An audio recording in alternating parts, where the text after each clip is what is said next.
Hello everyone! Welcome to our video class discussion in GE7 Ethics. Our topic for today is all about the norms of morality. But before we start our discussion, let me introduce myself to you first. I am Juliet Mascolino Monleon, a first year student of Baao Community College, Section 1B. We learned the difference between good and bad as a child, such as the difference between truth and a lie. It may be argued that everyone has an inherent desire to be moral. Morality in the form of items authorized and prohibited plays an important role in even the most primitive societies. Morality is something that exists everywhere. Every individual and society were affected. Norms in general is a standard of measurement. It is also an instrument of which the quality or quantity of a thing is determined. Like for example, the clock that tells me the exact time, the thermometer that measures or indicates my temperature, and any other instrument or materials that has something to do in terms of determining the quality or quantity of something.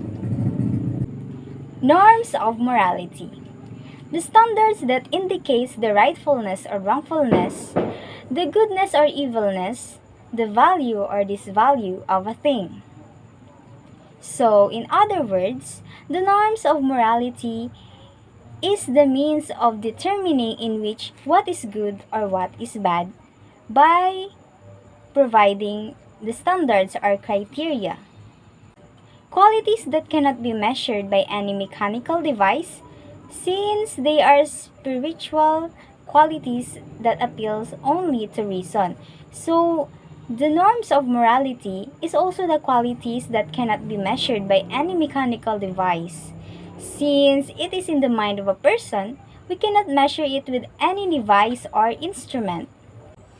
According to Richard M. Gula, norms of morality is the criteria of judgment about the sorts of person we ought to be and the sorts of actions that we ought to perform. So it only means that the norms of morality, according to him, is our guide or basis on what we must become as a person and also the actions that we must execute. Morality consists in the relation of a thing with norm. It can be a conformity or non-conformity. So when we talk about conformity, conform means good or moral, while non-conformity or do not conform means evil or immoral. Morality is also the quality of things manifesting their conformity or non-conformity with the norm of criteria. And when we talk about natural law, it is the remote norm of morality.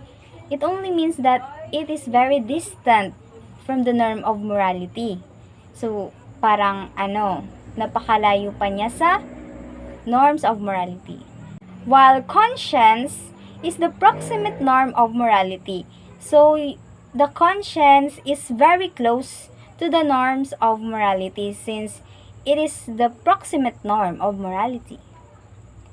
The eternal law is it is rooted on natural and conscience. It is also the ultimate norm.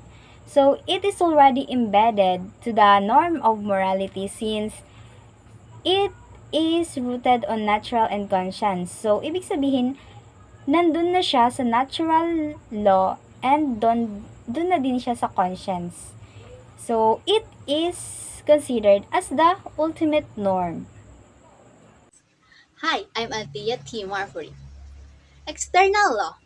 External law is the plans of God in the creating in the universe and assigning to each creature therein a specific nature. External law was God's perfect plan, not fully knowledgeable to human. It determined that way things such as animal and planets behave and how people should be behaved. It is according to Saint Thomas Aquinas the explainer of divine wisdom as a directing all action and movement. Saint Aquinas believes that the virtue of clarity unites the human person to the God and creates an infinity within the human person for the thing of God's. As the result, the gift of wisdom is caused by the virtue of clarity. Since wisdom is caused by the clarity, the cause of wisdom is in the will. For Saint Augustine, it is the divine reasons or will the God commanding that the natural order of things be preserved and forbidding that it be disturbed. Saint Augustine believed that the eternal law which is the God, the natural law which is the notion of external law, empress of human being and those an aspect of the innate image of God. External law provides for the cosmic order, where every creature stands different and independent, but not apart from the unified purpose of creation. There is the harmony and diversity of universe, so that the early Greek referred to it as an cosmos, meaning beautiful.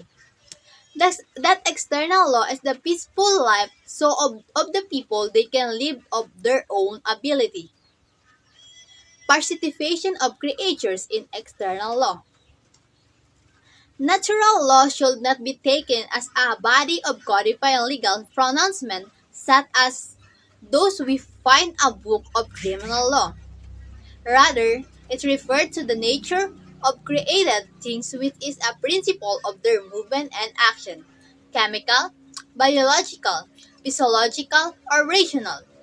Natural law referred to the nature created by God. For our living, it is the different from the criminal law. Science speaks for the natural law as the physical law of properties, governing, for example, the movement of atoms and molecules, the chemical of plants and the animals, including man himself. Man, however, an account of rational nature manifests a new dimension in the cosmic order. This is the moral orders whereby man becomes a self-conscious of natural moral law, bidding him to seek the good, feeding his rational nature.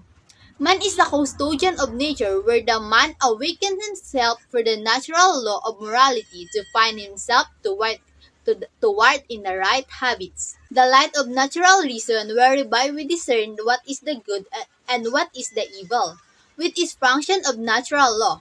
It is nothing else that is imprinted on the divine light.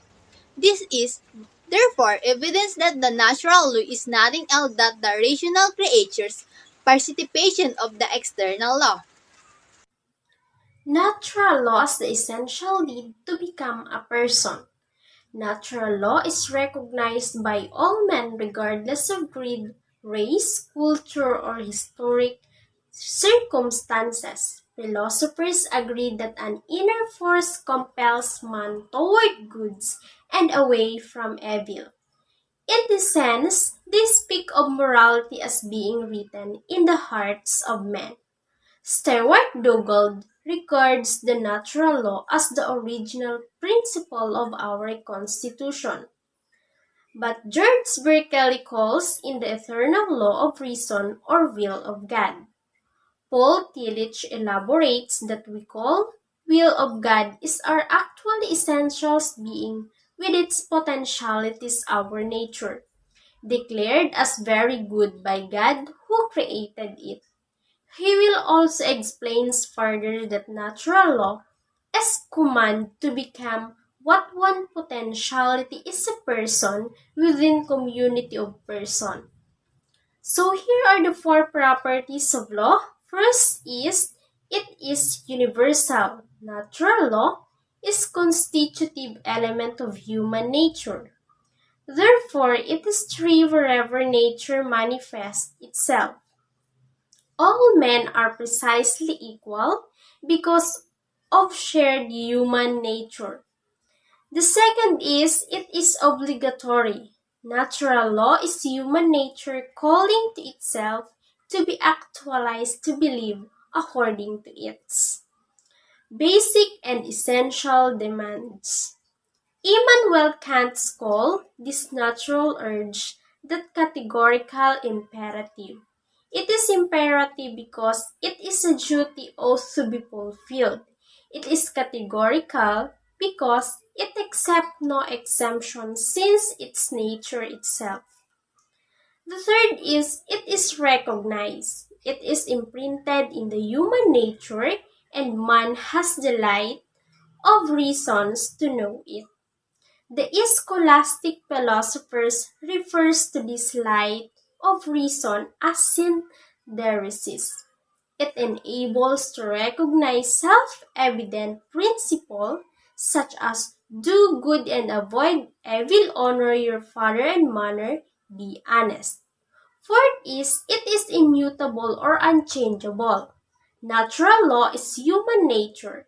It is immutable because man's essential nature can never be lost as long as man is man. It may be blurred by malice or conditioned by social pressure but cannot be destroyed altogether. That's all. Thank you. Contents of natural law. Man discover by the light of reason those fundamental moral principles contained in the natural law. Ethical writers distinguish between formal norms and material norms. Both are derived from natural. Formal norms are those that relate to our character, that is, to what kind of persons we ought to be. Formal norms are absolute principles and unchangeable. What kind of person we ought to become is not a relative and subjective decision. Justice, truth, and diligence are, for example, absolute values. Natural norms relate to the sorts of actions we ought to do.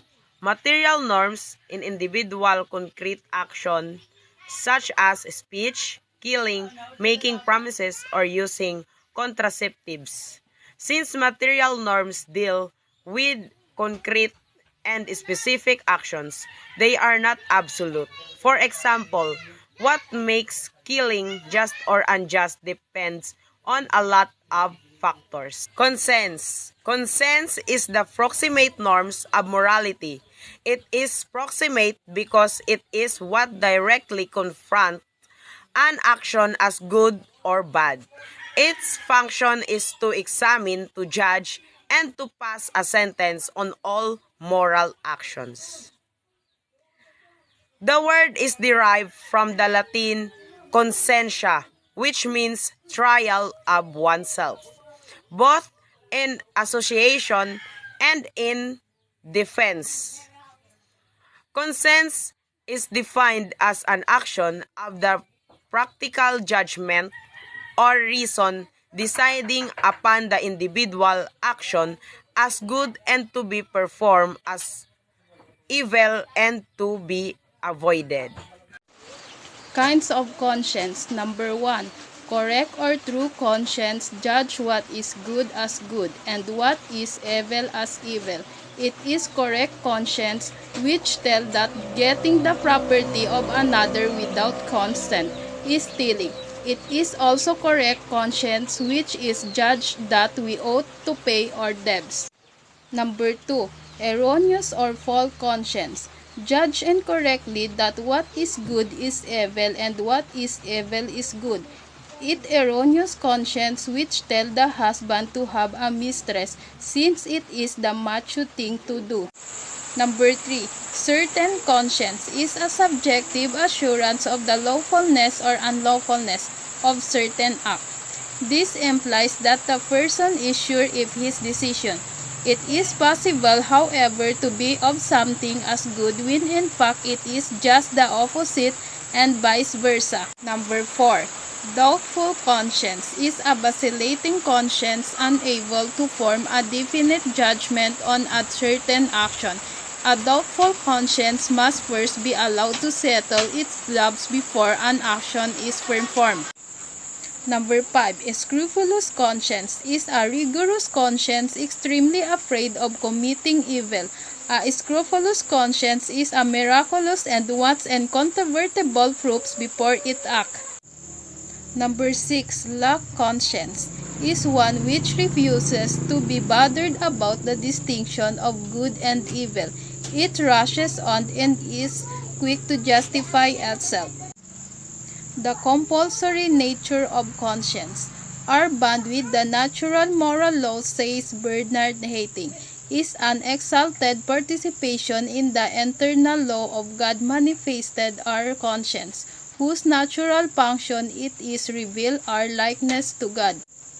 Conscience, therefore, is aptly called the voice of God. Conscience and authority.